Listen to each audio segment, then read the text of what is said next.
Ay, ay nako. Panood ko yung guys. Siyempre bago ang lahat, shoutout muna sa ating mga kaibigan natin dyan. Napanood ko yung yung viral na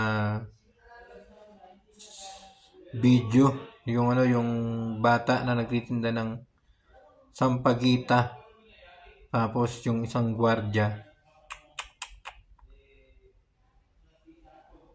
Alam niyo guys, kung ikaw ay may pinag-aralan, hindi mo gagawin yun. Lalo na kung ikaw yung nakakataas. Ikaw yung matanda. Di ba? Dapat kung may pinag-aralan ka, manong guard. Yan, ito lang masasabi ko sa iyo. Pinanood ko yung video na yon. Yung nagba-viral na yun na video na isang bata na nagtitinda ng sampagita. Nagtitinda ng sampagita, pagkatapos niyang pumasok sa eskwela, ay nagtinda siya ng sampagita. Di ba?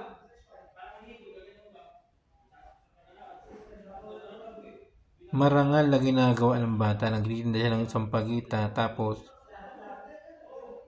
ganun lang yung gagawin. Di ba? Panood ko mga guys nakita ko kung ano yung ginawa ng gwardiya. Nandun na tayo mga guys, nandun na tayo. Yung nung kinuha ng guard yung sampagita ng bata ay sinira niya to. Sinira ng guard yung sampagita nung batang tinitinda niya. Pagkatapos, kung ano yung ginawa, siyempre yung bata may inis. Yung bata makakapagawa ng hindi maganda sa'yo na ahampasin ka ng sampagita sa ulo. Di ba? Hindi naman yun Hindi naman yun mabigat. Kaya lang nagalit sa'yo yung bata. Kasi pinutol mo yung sampagita. Pinutol niya yung sampagita. At hindi lang yun sinipa pa ng gwardiya ng manong guard na yun. Diba mga guys? Ngayon, sabihin ninyo, mag-comment kayo dyan kung sino ang may mali. Kung sino ang merong mali. Sa palagay natin, merong mali yung bata na nagtitinda ng sampagita. Na pagkatapos niya mag-aral, pumasok sa school, ay nagtitinda siya ng sampagita. Yan, sabihin natin may mali siya. Kahit nagkamali siya, dapat kung sino yung nakakatanda, kung sino yung malaki, at sino yung may pinag-aralan, yun dapat yung magpapakumbaba. Alam nyo, mahirap na nga yung tao, papahirapan pa natin. Diba? Pwede namang kausapin. Pwedeng kausapin ng manong guard, di ba? Na hindi na hintayin pa mag-viral.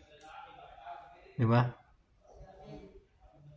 Pag may mga ganun, dapat ay habaan yung pasensya. Di ba? Lalo may pinag-aralan ka, may maganda kang trabaho, di ba? Meron kang pagkain sa araw-araw. Pero yung bata na yan, yung bata na nagtitinda ng sampagita, isipin po natin mga guys, huwag po tayong ganun sa ating kapwa. Huwag po natin gagawin yon sa mga kapwa natin. Lalo na kung ito ay bata pa. Di ba? Naghahanap buhay, marangal. Gusto niya maghanap buhay para makatulong sa kanyang pamilya.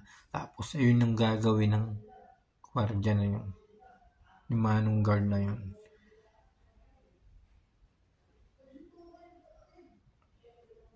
Di ba? Kung sakasakaling maparusahan siya ng, kung maparusahan man siya ng kanyang amo o mapatanggal, wala tayong magagawa dun. Ganun talaga yun.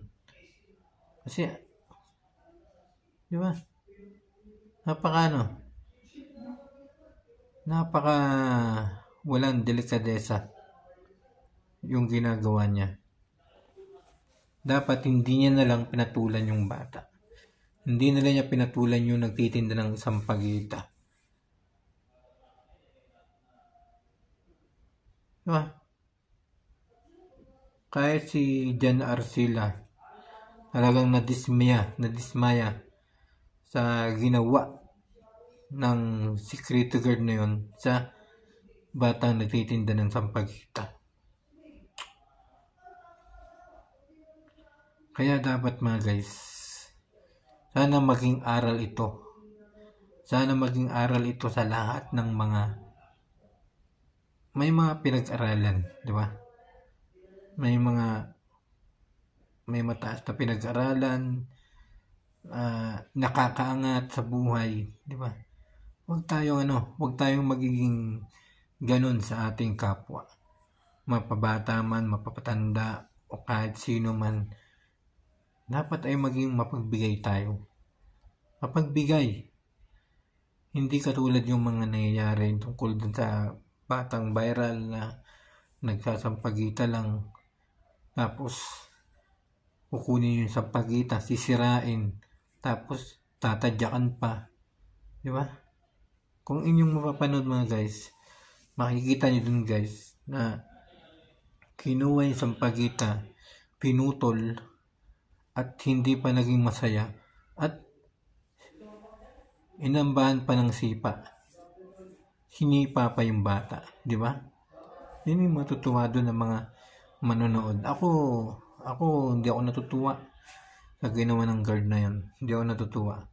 Kahit yung iba natuwa o naging good comment para sa gwardiya, ay ako hindi ko kinatutuwa yung ganun nangyari.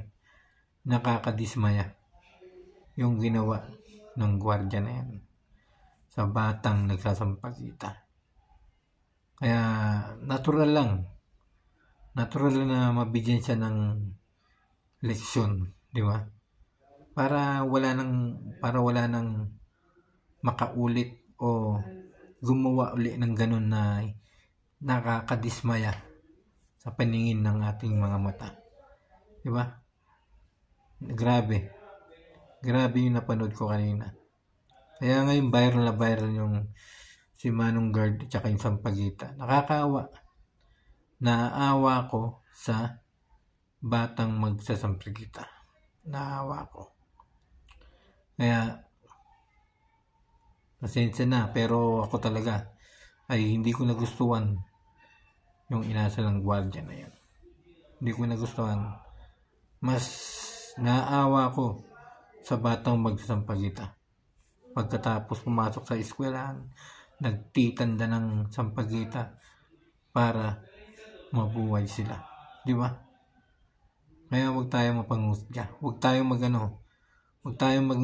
mapanghusga sa mga maliliit na tao. Di ba? Nagtatrabaho ng marangal, nag-aaral, tapos ganun yung gagawin. Yan lamang po. Thank you.